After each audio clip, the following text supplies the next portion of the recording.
CPIM-നെ സംബന്ധിച്ചിടത്തോളം തിരുവനന്തപുരം ജില്ലാ കമ്മിറ്റിക്കകത്ത് അതിരൂക്ഷമായ പ്രശ്നങ്ങൾ തുടങ്ങിയിട്ട് നാളുകളേറെയായി. ജില്ലാ സെക്രട്ടറിയായ വി ജോയി വലിയ തോതിൽ തൻ്റേതായിട്ടുള്ള ഒരു ഗ്യാങ്ങിനെ കെട്ടിപ്പടുക്കാനുള്ള ഒരു വെമ്പലിലാണ്. അതിനിടയിൽ A റഹീം അദ്ദേഹത്തിൻ്റെതായ സ്വാധീന ശക്തി ഉപയോഗിക്കാൻ ശ്രമിക്കുന്നുണ്ട്. A റഹീമിനെ സംബന്ധിച്ചിടത്തോളം അദ്ദേഹം ജനപ്രിയനല്ല. അത് അദ്ദേഹത്തിൻ്റെ ഏറ്റവും വലിയ പോരായ്മയാണ്. വർക്കലയിൽ 2011 നിയമസഭാ തെരഞ്ഞെടുപ്പിൽ നിന്നപ്പോൾ വർക്കല കഹാർ ചരിത്രത്തിലെ ഏറ്റവും ഉയർന്ന ഭൂരിപക്ഷത്തിലാണ് A റഹീമിനെ തോൽപ്പിച്ചത്. ആ സീറ്റാണ് 2016 വി ജോയിലൂടെ തിരിച്ചു പിടിച്ചത്.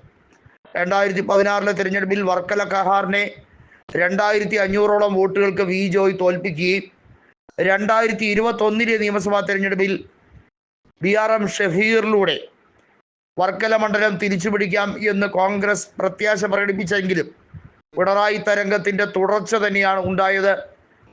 അവിടെ വി ജോയി വർക്കല നിയോജക മണ്ഡലത്തിൽ 17,000ഓളം വോട്ടുകൾക്ക് വിജയിച്ചു.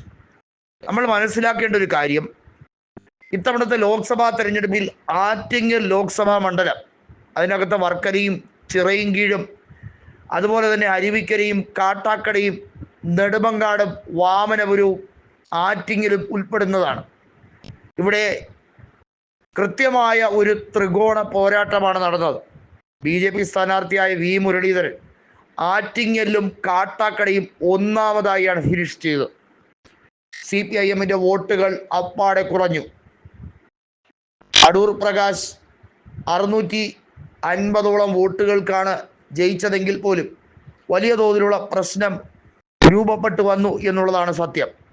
ഏതായാലും വർക്കലയിൽ ഇത്തവണ വി മുരളീധരൻ തന്നെയാകും BJP സ്ഥാനാർത്ഥി എന്ന് ഏകദേശം ഉറപ്പിക്കുന്ന സാഹചര്യമാണ്. കാരണം അദ്ദേഹം ആറ്റിങ്ങൽ കേന്ദ്രീകരിച്ച് പ്രവർത്തനവുമായി മുന്നോട്ട് പോവുകയാണ്. അദ്ദേഹത്തിന് നിയമസഭാ തെരഞ്ഞെടുപ്പിൽ ഏറ്റവും ഇഷ്ടപ്പെട്ട മണ്ഡലം കഴക്കൂട്ടമാണ്. 2016 നിയമസഭാ തെരഞ്ഞെടുപ്പിൽ കഴക്കൂട്ടത്ത് കടകംപള്ളി സുരേന്ദ്രനുമായുള്ള നേർക്കുനേർ പോരാട്ടത്തിൽ കേവലം 7,000 വോട്ടുകൾക്കാണ് അദ്ദേഹം പരാജിതനായത്. ഇത്തവണത്തെ ലോക്സഭാ ലീഡ് നോക്കുമ്പോൾ, അസംബ്ലി ലീഡ് വൈസ് നോക്കുമ്പോൾ കഴക്കൂട്ടം മണ്ഡലത്തിൽ 10,800-ലധികം വോട്ടിൻ്റെ ലീഡ് BJP സ്ഥാനാർത്ഥിയായ രാജീവ് ചന്ദ്രശേഖർ ശശി തരൂറിനെതിരെ നേടിക്കഴിഞ്ഞ മണ്ഡലമാണ്. എന്നാൽ വി മുരളീധരൻ കഴക്കൂട്ടത്ത് മത്സരിക്കാതെ വർക്കലയിലേക്ക് തൻ്റെ സ്ഥിര കേന്ദ്രം മാറ്റുന്നു എന്നുള്ളതാണ്. നമുക്കറിയാം, ഈഴവർക്ക് വലിയ ആധിപത്യമുള്ള മേഖലയാണ് വർക്കല. അവിടെ CPIM-നെ സംബന്ധിച്ചിടത്തോളവും BJP-യെ സംബന്ധിച്ചിടത്തോളവും ഈഴവ സ്ഥാനാർത്ഥികളെ നിർത്തുന്നു എന്നുള്ള പരിഗണനയിലേക്ക് നീങ്ങുകയാണ്. ഈഴവർക്കും മുസ്ലിം വിഭാഗത്തിനും വലിയ രീതിയിലുള്ള ഭൂരിപക്ഷമുള്ള മേഖലയിൽ അവിടെ കോൺഗ്രസിന് വേണ്ടി ഏറ്റവും അധികം തവണ മത്സരിച്ച് വിജയിച്ചത് വർക്കല കഹാറാണ്. വർക്കല രാധാകൃഷ്ണൻ ശക്തമായി വിജയിച്ച് കേരള നിയമസഭയിൽ സ്പീക്കറൊക്കെ ആയ മണ്ഡലം കൂടിയാണ് വർക്കല എന്ന് ഓർക്കണം. അവിടെ ഇത്തവണ പൊട്ടിപ്പാറുന്ന പോരാട്ടം തന്നെയായിരിക്കും. ഏതായാലും A റഹീമിനെ ഒതുക്കി കഴിഞ്ഞിരിക്കുകയാണ് CPIM. ഇത്തവണത്തെ MP സ്ഥാന കാലാവധി കഴിഞ്ഞാൽ അദ്ദേഹത്തിനെ കൃത്യമായി പാർട്ടിയിൽ നിന്നും ആട്ടിപ്പായിക്കും എന്നുള്ളതിന് സംശയമൊന്നുമില്ല.